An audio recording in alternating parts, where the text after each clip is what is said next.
Hello everyone, this is Just a Dad. Today I'm going to do a review on this outlet wall mount for the Blink Sync Module 2. So here I have the Blink Sync module and its outlet and its cord. It does not come with this. This is what comes in the box. So let's show you how to install it. So on the Sync module, you're going to use the cable that comes with the adapter here. So we're going to put it in. It's micro USB. So there's a long way and a short way. Put it in. It's at a 90-degree angle.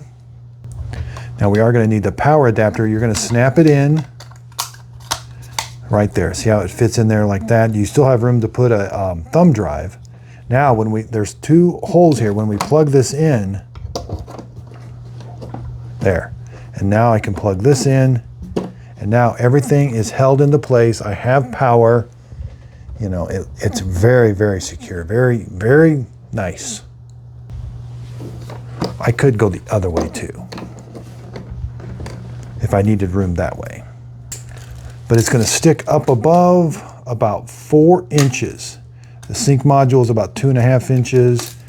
You know, it sticks out from the wall about 2.25 inches. And that way about 1.25 inches. Now you do have to use the power supply, the plug-in that comes with the Sync module. Again, it only comes with this little cable and this wall bracket. I hope this video helps. Thanks everybody for watching.